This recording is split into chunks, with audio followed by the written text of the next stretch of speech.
আপনাদের কি মনে হয় যে এই তুলতুলে নরম দুধে ভেজানো পিঠাটা আমি ঘরে থাকা উপকরণ দিয়ে বানিয়েছি? হ্যাঁ, ঠিকই শুনেছেন।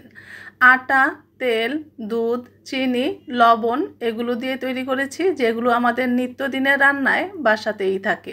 চলুন তাহলে রেসিপিটি শুরু করি। আসসালামু আলাইকুম। চুলায় একটি প্যান বসিয়ে দিয়ে আমি সেখানে 1/2 লিটার দুধের মধ্যে 2-3টা এলাচ, 2-3টা লবঙ্গ, 2 টুকরো দারচিনি আর একটা তেজপাতাকে ছিঁড়ে 2 টুকরো করে দিয়েছি 1/4 কাপ চিনি দিয়ে ভালো করে দুধে বলক নিয়ে এসে তারপরে আমি দুধের প্যানটা নামিয়ে রেখে আমি ঢাকনা দিয়ে ঢেকে রেখে দিব। তারপরে আমি 300 গ্রামের মতো পানি দিয়ে সেখানে আমি 1.5 কাপ আটা দিয়ে দিয়েছি। সেটাও আমি রুটির খামিরের মতো ভালো করে নিচ্ছি। আটার মধ্যে আমি একটু লবণ আর তেল দিয়ে দিয়েছিলাম। রুটির খামির আমরা যেভাবে করি সেভাবেই করেছি। তারপরে একটু ঢাকনা দিয়ে রেখে দিয়েছি যেন হাত দিয়ে ধরা যায় এরকম অবস্থায় চলে আসে। তারপরে সেখানে একটা ডিম দিয়ে সেই ডোটাকে আমি ভালো করে মেখে নিয়েছি। যেভাবে আমরা রুটির ডো করি ঠিক সেভাবেই মথে নিয়েছি। তারপর সেখান থেকে অর্ধেক ডো নিয়ে আমি ভালো করে মথে সেটাকে তেল দিয়ে একটু রুটির মতো বেলে নিচ্ছিলাম। এখানে আটা দিয়ে বেলা যাবে না বা ময়দা দিয়েও বেলা যাবে না, তেল দিয়েই বেলতে হবে। তারপরে এরকম একটা স্টিলের গ্লাস নিয়ে আমি পাতা আকারে কেটে নিচ্ছিলাম। এটা স্টিলের গ্লাস দিয়ে কাটলেই সুন্দর হয় বা বয়মের ক্যাপ দিয়েও কাটা যায়, কিন্তু আমি স্টিলের গ্লাস দিয়েই কেটেছি।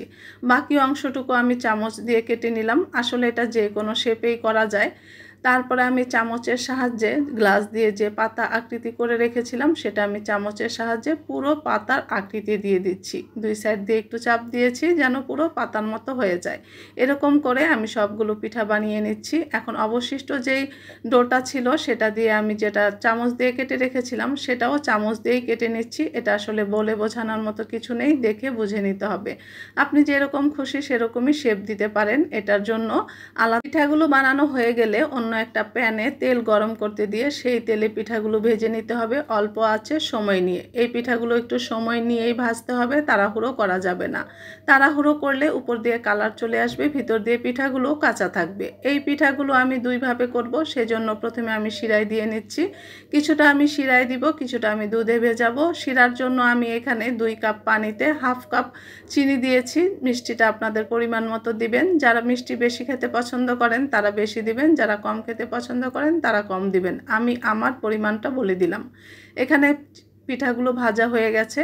যেগুলো চকচক করছে দেখতে পাচ্ছেন সেগুলো আমার চিনির শিরায় দেওয়া, আর যেগুলো চকচক করছে না সেগুলো আমি দুধে ভেজাবো। দেখছেন কীরকম চিনির শিরায় দেওয়ার পরেও কি সুন্দর নরম আছে। এই পিঠাগুলো কিন্তু খেতে নরম তুলতুলে হয়, দুধে ভেজালে তো আরও মজাদার, আরও সুস্বাদু, আরও নরম হয়ে যায়। অর্ধেক পিঠা চিনির শিরাতে ভিজিয়ে বাকি অর্ধেক আমি দুধে ভিজিয়ে দিলাম। দেখতেই পাচ্ছেন কতটা সুন্দর হয়েছে। এখন আমি তেজপাতা আর কিছুটা দারচিনি উঠিয়ে নিব আর কিছুটা মশলা রেখেই দিব পিঠার মধ্যে সুঘ্রাণ থাকার জন্য। এখন আমি একটা পিঠা কেটে দেখিয়ে দিচ্ছি কতটা নরম তুলতুলে হয়েছে, আর খেতেও অসম্ভব মজা হয়েছে আলহামদুলিল্লাহ। আজকের ভিডিওটি এই পর্যন্ত। যদি রেসিপিটি ভালো লেগে থাকে তাহলে লাইক করে আমাদের পাশে থেকে যেতে পারেন। আল্লাহ হাফেজ।